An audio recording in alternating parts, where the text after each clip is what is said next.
जो जंगल दिन की रोशनी में सुंदर और शांत लगते हैं, रात के अंधेरे में वही जंगल खतरनाक बन जाते हैं। उस जंगल के एक एक अंधेरे हिस्सों में से ऐसा लगता है जैसे कोई देख रहा है, और उसके ऊपर से वो जंगल जिसमें वेदा गए हैं, काला जंगल।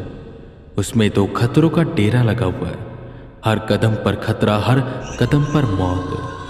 यूं तो जंगल में से आती हैं रात में सियारों की आवाज़ें, कीड़ों की आवाज़ें, पर इस जंगल में उन्हें सुनाई दे रही थी चिल्लाने की आवाज़ें, कर्राहने की आवाज़ें, कभी किसी के कुछ खाने की, कभी किसी के दर्द से चिल्लाने की। और रह रह कर भारी कदम यहाँ से वहाँ जाते, और जितना वेदा को पता चल रहा था, यहाँ पर चुड़ैलों की रानी रहती है और रक्त पिशाच जैसे जीव रहते हैं, ऐसे जीव जिनके बारे में वेदा ने आज तक सुना तक नहीं था। अभी वो जंगल के शुरुआती छोर पर ही थे और आसपास से आती आवाज़ें उन्हें डरा रही थी। हाथों में दोनों घोड़ों की लगाम पकड़े वो बस धीरे धीरे बचते हुए आगे बढ़ते जा रहे थे। पर उन बड़े बड़े पेड़ों पर हर वक्त कोई न कोई बैठा रहता, जो बस वेदा को देखते रहता और कुछ करते ना। वो वेदा यूं ही आगे बढ़ते जा रहे थे जब वो और भी घने पेड़ों के बीच में पहुंचे। लंबी लंबी टहनियाँ उनकी ज़मीन को छू रही थी और देखने में ऐसा लग रहा था कि जैसे वो पेड़ नहीं बल्कि कोई इंसान है जो बाहें फैलाए खड़े हैं, और उन पेड़ों पर कोई भी आत्मा नहीं थी। वेदा यहाँ वहाँ देखते हुए आगे बढ़ते जा रहे थे जब अचानक से उन्हें एक तेज गंध आने लगी। भारी कदम जो अब तक आसपास से गुजर रहे थे वो वेदा के करीब आने लगे। वेदा ने देखा कुछ दूरी पर कोई था जो उनकी तरफ आ रहा था या उसी दिशा में जा रहा था जिस तरफ वेदा थे। वेदा ने आसपास देखा तो एक बहुत बड़ा पेड़ था। वो जल्दी से जाकर उसके पीछे छुपने लगे, पर वो दोनों घोड़े पीछे की ओर जा रहे थे। वो उस पेड़ से दूरी बनाए रख रहे थे। वेदा को समझ नहीं आ रहा था कि ऐसा क्यों कर रहे हैं। उन्होंने उन्हें आदेश दिया कि वो उस पेड़ के पीछे छुपे, और वेदा के आदेश देते ही वो वेदा के पास आ गए, पर पेड़ से सटे नहीं।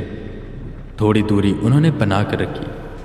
वह वेदा पेड़ से सटे हुए थे और उस दिशा की ओर देख रहे थे जहां से वो आवाज आ रही थी।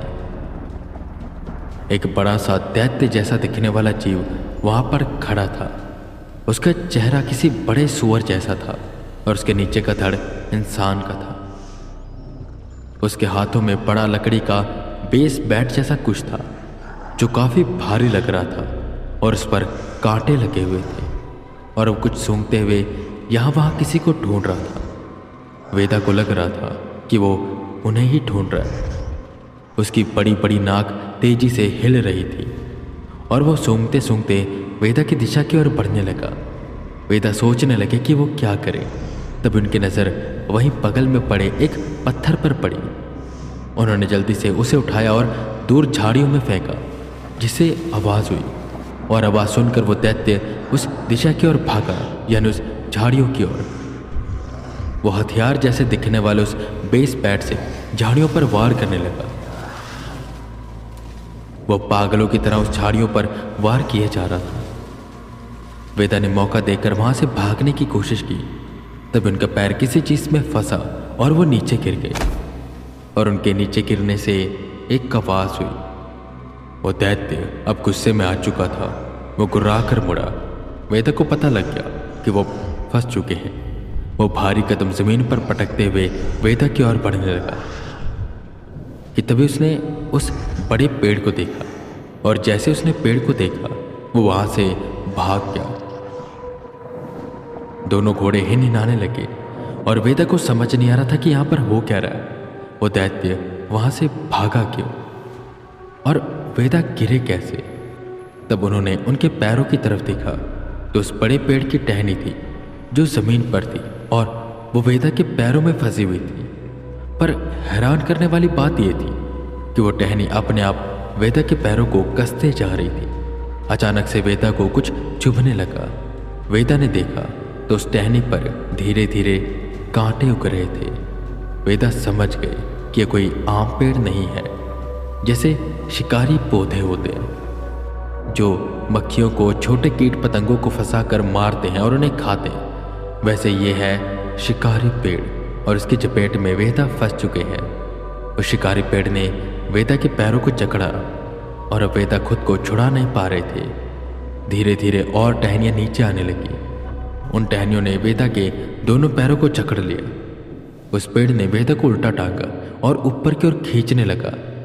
ऊपर उस पेड़ पर जो पत्तियां थी अब बड़े बड़े कांटों में बदल चुकी थी और वो हिल रहे थे जैसे कोई मशीन हो। वेदा को इतना पता चल गया था कि अगर वो इन कांटों के बीच में गए तो उनका चूरा बन जाएगा। वेदा अपना पूरा दम लगा रहे थे पर कुछ हो नहीं रहा था। इतनी देर में वो काला घोड़ा जोर जोर से हिनहिनाने लगा और इशारा करने लगा तलवार की ओर। वेदा ने उस हड्डी की तलवार की ओर देखा और उन्हें याद आया। उन्होंने तलवार खींची और उस तलवार से टहनी को काटने लगे, पर वो टहनियां कट ही नहीं रही थी। ये कैसी तलवार है? एक टहनी तो ये काट नहीं पा रहा, मेरी जान क्या बचाएगा? वेदा मन ही मन बतबताए कि तभी वो घोड़ा फिर से हिनहिनाया। वेदा ने उसकी ओर देखा। वो काला घोड़ा वेदा को घूर कर देख रहा था और गुस्से से हिनहिना रहा था, जैसे कह रहा हो कि वेदा को वो गुस्से में आए। वेदा समझ गए उसका इशारा। वो गुस्से में आए और उस टहनी को काटने लगे, पर वो अभी भी नहीं कट रही थी। वो घोड़ा और जोर से हिनहिनाने लगा और गुस्सा करने लगा। वेदा ने और गुस्सा किया। उनकी भौहें ऊपर हो गई, उनके चेहरे के हाव भाव बदल गए और वो तलवार जो हड्डी की बनी थी वो हत्थी से लाल होना शुरू हुई, जैसे उसमें खून उतर आया हो। और अब केवल उस तलवार के टहनी को छूते ही टहनी कट गई और वेदा नीचे गिरे। वो जैसे नीचे गिरे तुरंत उठकर उन्होंने घोड़ों के लगाम को पकड़ा और आगे की ओर भागे। उन्हें अब समझ आ गया कितने इलाके में कोई और आत्मा क्यों नहीं थी। ये जो पेड़ था ये शिकारी पेड़ है जो यहाँ पर आने वाले हर किसी को मार देता है, और शायद इसीलिए वो दैत्य भी यहाँ से भाग गया था। सिर्फ इतने इलाके में इस पेड़ का राज है और कोई भी यहाँ पर आता है वो शिकार बन जाता है इसका। ये तो बस अभी पहला पड़ाव था और पहले पड़ाव पर ही वेदा को इतने खतरों का सामना करना पड़ा। अभी तो उन्हें जंगल के बीचों बीच जाना था, गहराई में जाना था, और वहाँ पर क्या क्या होगा ये सोचकर वेदा घबरा रहे थे। और अब उन्होंने हर एक कदम फूंक फूंक कर रखना शुरू किया।